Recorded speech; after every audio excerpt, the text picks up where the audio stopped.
Good morning, everyone. Wherever I'm reaching you, could be good afternoon, good evening, or good night. Um, Today, I am continuing the book, The Miracle Morning.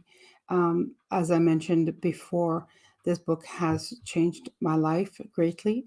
And the last year, I've been working on a new online business, and they recommend that we do read some inspirational books that can help us to reach our goals and our dreams.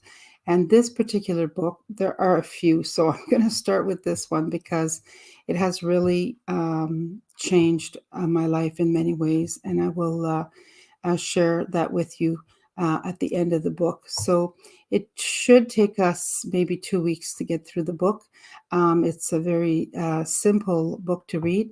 And excuse my French, I have a French accent. Some of the words might be hard for me to pronounce, but stick with me. And the first part of this book is the introduction of Hal's life. And something else I wanted to mention is that I highly recommend anyone who has goals and dreams to pick up a copy of The Miracle Morning by Hal Elrod. Um, and because you'll want to highlight and underline and write notes in the book like I have done. So the next part of this book is the introduction by Hal. It gives you his life story and where he's at today. So here we go. My story and why you're in the one that matters. And yours is the one that matters. December 3rd, 1999. Life was good. No, it was great. At age 20 years old, my first year of college was behind me. I had spent the last 18 months becoming one of the top producing sales reps for a $200 million marketing company, breaking company records and earning more money than I had ever imagined I would be at that age. I was in love with my girlfriend, had a supportive family, and my best friend, the best friend a guy could ask for. I was truly blessed. You might say I was on top of the world. There was no way I could have known that this was the night my whole world would end. 11:32 p.m. driving 70 miles per hour southbound on Highway 99. We'd left the restaurant and our friends behind. It was just the two of us now. My girlfriend, tired from the evening events, was dozing in the passenger seat. Not me. I was wide awake, eyes glued to the road in front, waving my fingers in the air like a baton as I quietly conducted the melodies of Tchaikovsky. Still in a state of euphoria from the night's event, sleep was the furthest thing from my mind. Rocketing down the freeway at 70 miles per hour in my brand new white Ford Mustang. I was only 2 hours removed from giving the best speech of my life. I had received my first standing ovation, and I was elated. In fact, I desperately wanted to shout out my feelings of gratitude to anyone that could listen. But my girlfriend was sleeping, so she was no use. It was no use. I considered calling my parents, but it was late. They might already be in bed. Should I have called? But I simply had no way of knowing that moment would be my last opportunity to speak to my parents or anyone for quite some time. An unimaginable reality. No, I don't recall seeing the headlights of the massive Chevrolet truck coming directly at me, but they were. In an instant of perverse fate, the full size Chevy pickup, traveling at estimated 80 miles per hour, smashed head on into my undersized and undermatched Ford Mustang. The following seconds played out in a slow motion. Tchaikovsky commanding melodies orchestrating our wicked dance. The metal frame of our two vehicles collided. screaming and screeching as they twisted and broke. The Mustang's airbag exploded with enough force to render us unconscious. My brain, still traveling at 70 miles per hour, smashed into the front of my skull, destroying much of my vital brain tissue that made up my frontal lobe. Upon impact, the tail end of my Mustang was shoved into the lane on my right, making my driver's side door an unavoidable target for the car behind me. A Saturn sedan driven by a 16-year-old crashed into my door at 70 miles per hour. The door collapsed into the left side of my body. The frame of the metal roof caved in on my head, slicing open my skull and nearly severing my left ear. The bones of my left eye socket were crushed, leaving my left eyeball dangerously unsupported.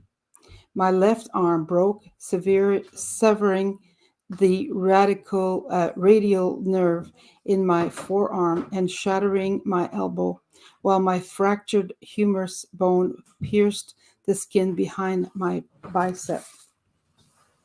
My pelvis was given the impossible task of separating the Saturn's front end from my car's center console and failed.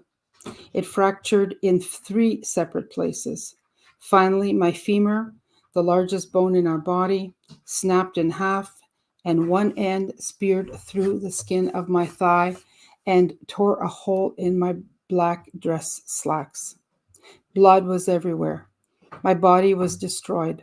My brain was permanently damaged.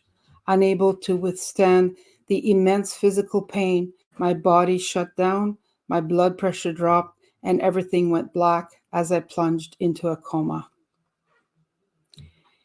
You only live twice. What happened next was nothing short of incredible, what many would call a miracle. The emergency rescue teams arrived, and using the jaws of life, firefighters cut my bloody body from the wreckage. When they did, I bled out. My heart stopped beating. I stopped breathing. Clinically, I was dead. The paramedics immediately put me on a rescue helicopter and worked detrimentally to save my life. 6 minutes later, they succeeded. My heart started to beat again. I breathed clean oxygen. Thankful I was alive. I spent 6 days in a coma and woke to the news that I might never walk again. After 7 challenging weeks of recovery and rehabilitation in the hospital, learning to walk all over again, I was released to my parents' care, back into the real world. With 11 fractured bones, permanent brain damage, and a now ex-girlfriend who broke up with me in the hospital, life as I knew it would never be the same. Believe it or not, this would turn out to be a good thing. While coming to grips with my new reality wasn't easy, and at times I couldn't help but wonder, why did this happen to me?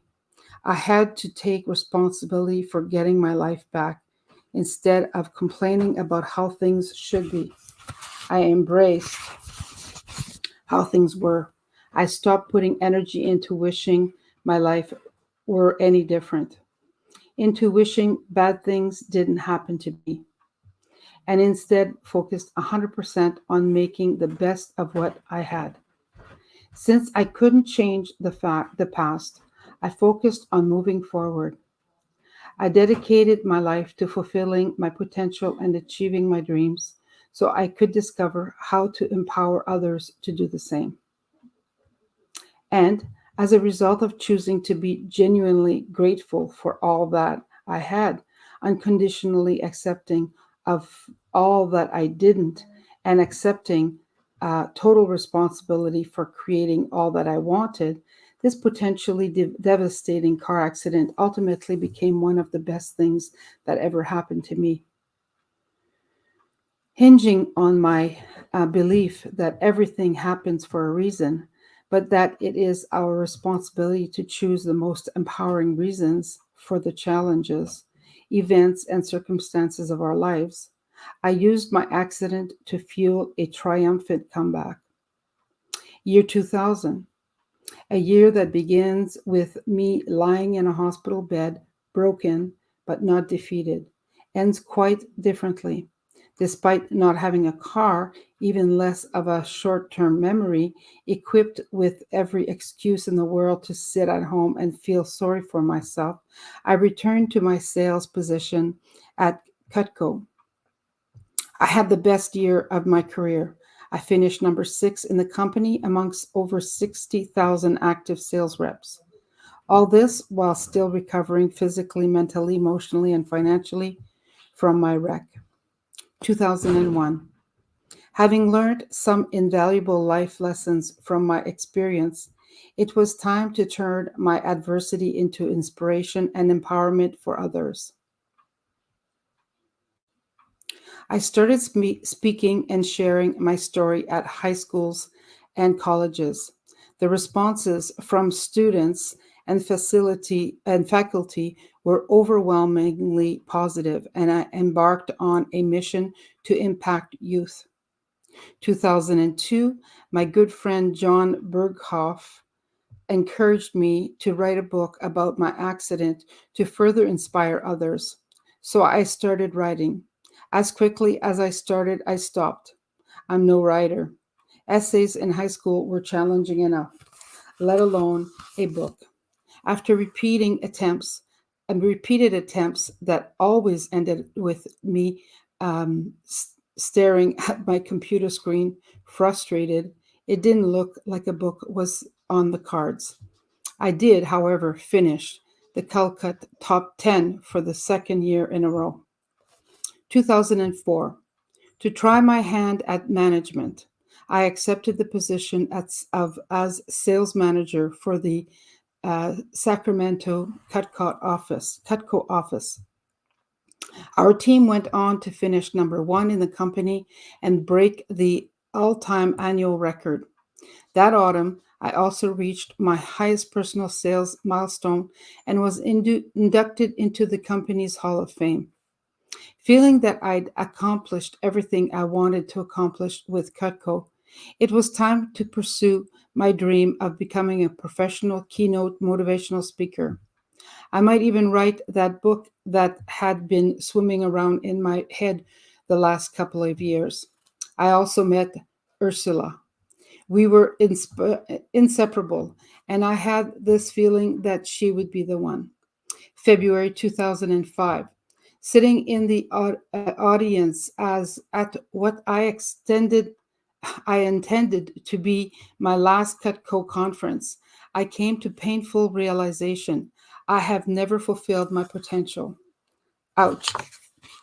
Sure, I'd won some awards and broken some sales records, but watching from my seat as the 2 top performers collected the highest annual award at Cutco offered, the coveted Rolex, I realized that I'd never fully committed, at least not for an entire year. I wouldn't be able to live with myself if I left the company before fulfilling my potential. I had to give it one more year, but this time I had to give it my all. 2005, despite the late start in the year, I set a goal to nearly double my best sales the year ever. I was terrified but committed. I also concluded that I had an obligation to write that book and share my story with the world. I worked 365 days straight, selling and writing, with a level of discipline which eluded me the first 25 years of my life. I was fueled by passion to do what I had never done before, to venture from my painful, comfortable realm of mediocrity, from which I operated my entire life, into the space of being extraordinary. By the year end, I reached both my goals, more than doubling my previous best sales year and completing my first book. It's official. Anything is possible when you are committed. Spring of 2006. My first book, Taking Life Head On: How to Love the Life You Have While You Create the Life of Your Dream, hit number 7 on Amazon best-selling list. Then the unthinkable happened. My publisher fled the country with 100% of my best-selling royalties and was never heard of again. My parents were devastated. I was not. If there's one thing that I've learned from my car accident, it's that there is no point in dwelling on or feeling bad about the aspects of your life that we can't change. So I didn't. I've also learned that by focusing on what we can learn from our challenges and how we use them to add value to the lives of others, we can turn any adversity into an advantage. So I did. 2006. Without almost zero knowledge of what the profession entails, I accidentally became a life and business success coach when a 40 something financial advisor asked me if I would coach him. I agreed. I ended up loving it. My first client saw measurable results in his life and business, and I was passionate about helping others as their coach. At just 26 years of age, the odds of me succeeding as a professional coach were probably slim to none. But so it's so in line with my purpose in life. I went for it anyway. My coaching business took off and I went on to coach hundreds of entrepreneurs, salespeople, and business owners. Shortly after, I gave my first paid speech when I was hired by the Girls Club of America to be their featured keynote speaker at their national conference. Although I'd been speaking to large business audiences made up of primarily salespeople, managers, and executives since 1998, I decided that with my spiky hair, somewhat youthful appearance, and the nickname Yo Pal Hal, impacting youth was the way to go. I started speaking and sharing my story at local high schools and colleges. 2007, the year my life fell apart. The United States economy crashed. Overnight, my income was cut in half. My clients couldn't afford coaching. I couldn't pay my bills, including my house payments. I was $425,000 in debt and devastated, mentally, physically, emotionally, and financially. I hit rock bottom. Never in my life have I felt so hopeless, overwhelmed, and depressed, at a loss for how to fix my life yet again. I desperately sought answers to insurmountable problems. I read self help books, attended seminars, even hired a coach, but nothing worked. In 2008, the year my life began to turn around, I finally confessed to a close friend how bad things had gotten, which I had successfully kept a secret up until that point. His question, "Are you exercising?" My answer, "I can barely get out of bed in the morning, so no." "Start running," he said. "I'll help you feel better and think clearer." It will help you think better and feel better and think clearer. Ugh, I hated running. I was desperate though, so I took his advice and went for a run. The realization I had on this run became a turning point in my life. Details will be shared in chapter 2. And I was inspired to create a daily personal development routine that I hoped would enable me to develop into the person I needed to be to solve my problems and turn my life around. Incredibly, it worked. Virtually every area of my life transformed so fast, I called it my miracle morning. Autumn 2008. I continued developing my miracle morning, experimenting with various personal development practices and sleep schedules and researching how much sleep we really need. My findings completely shattered the paradigms of and perceptions held true by most people, including me. Loving the results, I shared it with my coaching clients who loved it just as much. They told my friends, family, they told my friends, family and coworkers about it. Unexpectedly, I began seeing people I'd never met posting on Facebook and Twitter about the miracle morning. More on that later. I just have to take a sip. Thank you. 2009. Arguably by my best year yet. I married the woman of my dreams. We got pregnant and got birth. I gave birth to our daughter. Can I say we, or is this more of the she thing? My coaching business was thriving. I had a waiting list of clients. My speaking career took off. I was giving talks and keynote messages at high schools, colleges, and corporate and nonprofit conferences. The miracle morning spread like wildfire. I got emails every day from people telling me it was changing their life. I knew it was my responsibility to share it with the world, and that writing a book was the best way to do that. Slowly, I began to write again. Make no mistake, I'm still no writer. I am, but I am committed. As my good friend Romancio Fulcher always says, there is always a way when you're committed. 2012, the book you hold in your hand, the one I dedicated over 3 years of my life to write, The Miracle Morning, the not so obvious secret guaranteed to transform your life before 8 a.m., was finally published. I was blown away when it quickly became not only the number one Amazon bestseller, but in its first year of publication, before one of the highest rated books in the history of Amazon, currently with over 500 reviews, averaging 4.7 out of 5 star. More important, it is what the reviews actually said. People's lives were being changed, and it worked for all types of people, from stay at home moms to CEOs. The Miracle Morning gives people the ability to improve any or literally every area of their lives. Taking your life head on. I share my story with you to offer evidence of what can be overcome and achieved, no matter where you are in your life right now and how difficult your challenges may be.